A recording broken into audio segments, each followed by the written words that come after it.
یہ ہے king Edward medical university کا بوائز ہاسٹل، جہاں حالات اور احساسات کے ٹکراؤ سے ہر طرح کی کیفیت جنم لیتی ہے۔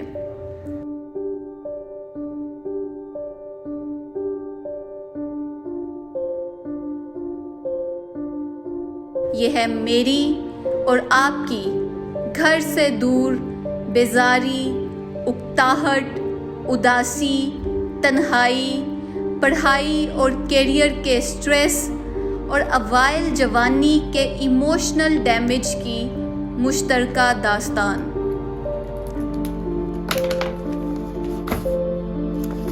ایک کیفیت کا پیدا ہونا بے اختیاری، مگر اس سے نپٹنا اسٹریٹجیکل عمل ہے، اور اسٹریٹجی کا تقاضا ہے کہ نفسیاتی کمزوریوں کو پرے کر کے ہر چیز کو ریشنلی ٹیکل کیا جائے۔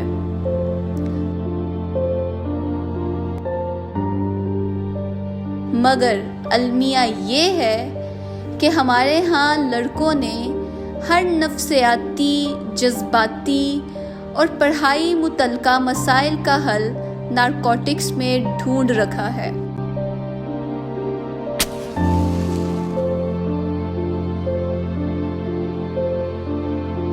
جس کا وہ بڑی صفائی اور لاجیکل ریزننگ سے دفاع کرتے بھی دکھائی دیتے ہیں،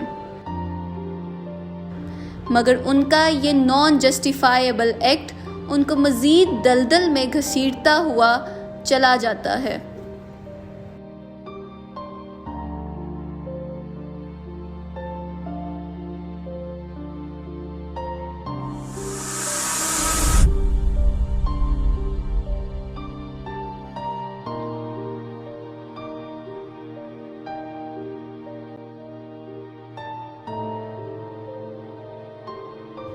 یہ روش صرف لڑکوں تک ہی محدود نہیں، بلکہ لڑکیاں بھی اس سائیکولوجیکل اپروچ کو اپنائے ہوئے ہیں۔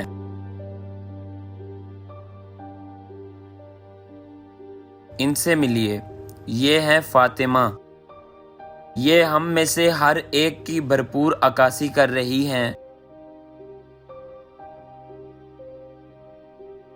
کہ جب بھی کوئی امتحان قریب آتا ہے تو ہم پوری ڈیڈیکیشن سے پڑھنے کا عہد تو کرتے ہیں، مگر ہماری یہ ڈیڈیکیشن ہماری عدم دلچسپی، لاپرواہی اور غفلت کی بھینٹ چڑھ جاتی ہے۔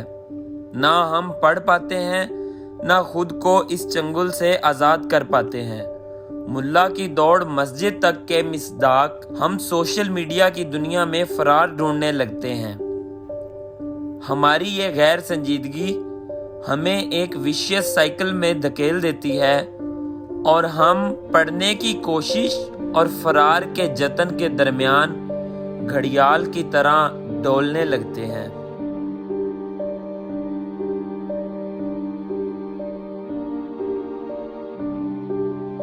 اور جب ہم اپنی بے چینی کی گتھیاں سلجھانے کے لیے اپنے کسی معزز سینئر کے پاس جاتے ہیں تو وہ خبتی خود کی طرح ہم میں بھی نیورو سائیکوٹک ڈس آرڈر ڈیٹیکٹ کرنے میں لمحہ نہیں لگاتا۔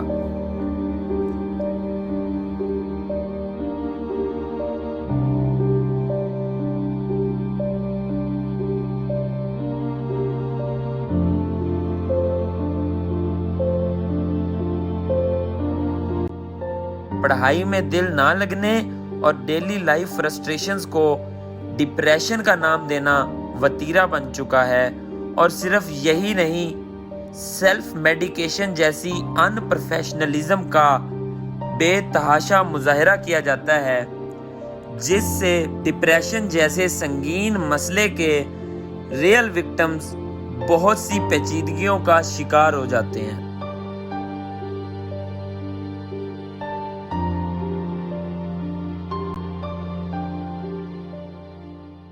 بچپن میں ہم سانپ سیڑھی کھیلا کرتے تھے، اب زندگی ہمارے ساتھ یہی کھیل کھیلتی ہے۔ 99 پر آ کر کھیل ختم، نقطے سے نقطہ ملاؤ تو لکیر بنتی ہے، مسئلے سے مسئلہ ملاؤ تو کے اسٹوڈنٹس کی تقدیر بنتی ہے۔ زندگی چلتے رہنے کا نام ہے، مگر ہمارے طلباء و طالبات کی زندگی بھاگتے رہنے کا نام ہے۔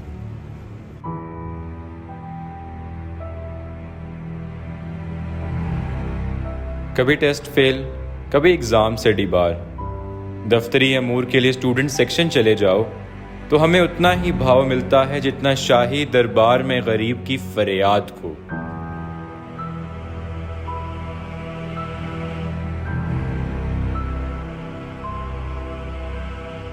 اگر بات کی جائے اس کی انفرادی زندگی کی تو الفاظ بھی شرمندہ ہو جائیں گے۔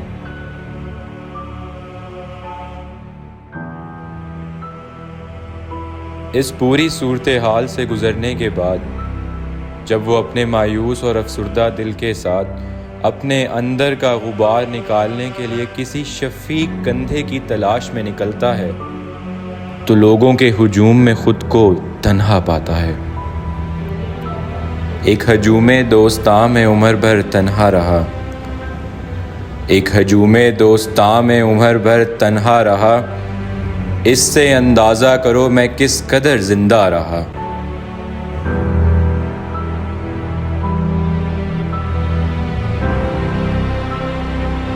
ہم بے حس ہو چکے ہیں، دماغ شل، دل ویراں اور آنکھیں خوابوں سے عاری ہیں۔ ہم بھدے زمانے کی بھدی کہانی کا حصہ ہیں۔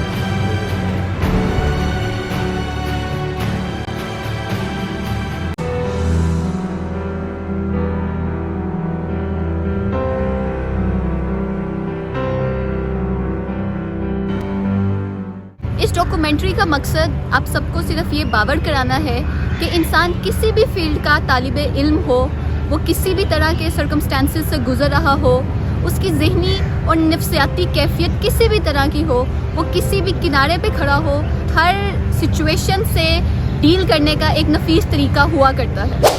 خود کو کمزور سمجھنا، خود کو ڈپریشن کا مریض ڈکلیئر کر دینا، اور نہ صرف یہ بلکہ سیلف میڈیکیشن کا آغاز بھی کر دینا کسی بھی صحت مند انسان کی نشانی نہیں۔ ہمارا فرض ہے کہ ہم خود احتسابی کا عمل نہ چھوڑیں، اور یہی ایک ذمہ دار شہری بننے کی پہلی شرط ہے۔ ضرورت اس امر کی ہے کہ سیلف میڈیکیشن جیسی غیر ذمہ دارانہ روش کا سدباب کیا جائے۔ فوراً میڈیکل ہیلپ سیکھ کرنے سے پہلے کسی دوست، ساتھی یا والدین سے ایموشنل ہیلپ مانگی جائے۔ ہم خود بھی ذمہ دار شہری ہونے کا فرض ادا کریں، اپنے ارد گرد، اپنے دوستوں، اپنے کولیگز، اپنے ساتھیوں پر کڑی نظر رکھیں اور ہر طرح کے ایب نارمل بیہیویئر کو ایڈریس کرنے کی کوشش کریں۔